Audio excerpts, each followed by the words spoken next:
உலகின் மிகப்பெரிய ஜனநாயக நாடான இந்தியாவில் ஆக பெரியது என்ன அப்படின்னு கேட்டால் சமீபத்தில் சுப்ரீம் கோர்ட்டோட சொல்லுது, எல்லாத்துக்கும் மேலே அரசியல் அமைப்பு சட்டம் இதுதான் எல்லாத்துக்கும் மேலானது, எல்லோருக்கும் பொதுவானது அப்படின்னு. ஆனால் இந்த அரசியலமைப்பு சட்டம் நினைத்தால் கூட ஒருத்தரை எதுவுமே பண்ண முடியாது, என்ன தண்டனையும் கொடுக்க முடியாது. இதுக்கு மேலே அவங்க இருக்கிறாங்க. என்னடா அரசியலமைப்பு சட்டத்திற்கு மேலே ஒருத்தரா? யாராக இருக்கும்? ஒருவேளை மோடியாக இருக்குமோ, இல்லை அமித்ஷாவாக இருக்குமோ, இல்லை ஆர்எஸ்எஸ்னுடைய தலைவனாக இருக்கக்கூடிய மோகன் பாகவத்தாக இருக்குமோன்னு நீங்கள் நினைக்கலாம். இவர்கள் யாருமே கிடையாது. ஆனால் ஒருத்தர் இருக்கார். இவர் ஒரு ஆளை கொலை பண்ணால் கூட இவர் மீது வழக்கு பதிவு செய்ய முடியாது. ஒரு 1000 கோடி ரூபா கண்ணுக்கு முன்னாடி எடுத்துகிட்டு ஓடினார்னு வைங்க, அவர் மீது வழக்கு பதிவு செய்ய முடியாது. அது யார் தெரியுமா? இந்தியாவினுடைய தலைமை தேர்தல் ஆணையர்களாக இருக்கிறார்கள் அல்லவா 3 பேர், அவங்க 3 பேரும் தான்.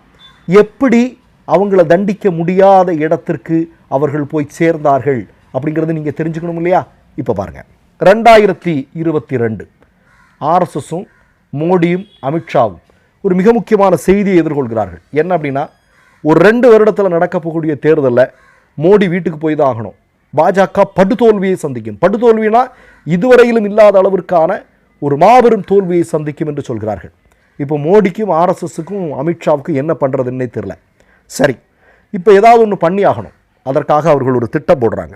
என்ன திட்டம் அப்படின்னா, 2023 மார்ச் மாதம்னு நினைக்கிறேன், சுப்ரீம் கோர்ட் ஒரு மிக முக்கியமான தீர்ப்பை அளிக்கிறார்கள். என்ன தீர்ப்பு அப்படின்னா, ஒரு நடுநிலைமையான குழு தான் இனிமேல் இந்தியாவுடைய தேர்தல் ஆணையரை தீர்மானிக்க முடியும். அதில் தலைமை நீதிபதி, அதே மாதிரி பிரதமர், எதிர்க்கட்சி தலைவர், இப்படிங்கிற ஒரு தீர்ப்பை கொண்டு வராங்க. உடனடியாக மோடி என்ன பண்ணுறாரு தெரியுமா? இது ஒரு பில்லு கொண்டு வராரு. எங்கே?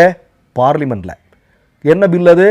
இல்லை சுப்ரீம் கோர்ட்டு சொல்கிற மாதிரிலாம் பண்ண முடியாது, நாங்கள் எங்கள் குடும்பக்காரங்களே யோசிப்போம். நாங்கள், அதாவது இவர் அமித்ஷா ஒரு எதிர்க்கட்சி தலைவர், இவங்க 2 பேரும் சேர்ந்து ஒரு தலைமை தேர்தல் ஆணையரை நியமிக்கிறது அப்படின்னு சுப்ரீம் கோர்ட்டையே கடந்து ஒரு விஷயத்தை ஒரு பில்லாக பார்லிமெண்ட்டில் கொண்டு வந்தார். இது பழைய செய்தி, உங்களுக்கெல்லாம் தெரியும்.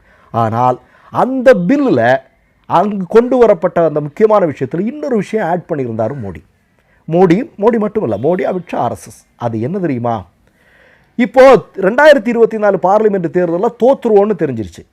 இப்போ அவர் அன்றைக்கு தலைமை தேர்தல் ஆணையராக இருந்தவரை கூப்பிட்டு சொல்கிறாரு, ஏப்பா நாங்கள் வின் பண்ணி ஆகணும், என்ன பண்ணலாம்? அப்போது சில ஐடியாக்களெல்லாம் கொடுக்கப்படுகிறது. அதனுடைய அடிப்படையில் அவர் முன்வைத்த ஒரு மிக முக்கியமான விஷயம், தேர்தல் ஆணையர் மோடிட்டை அமித்ஷாவிட்டை முன்வைத்த விஷயம், நீங்கள் பண்ணுறது எல்லாத்தையும் நான் பண்ணுறேன், ஆனால் என் மேலே ஒரு தூசி கூட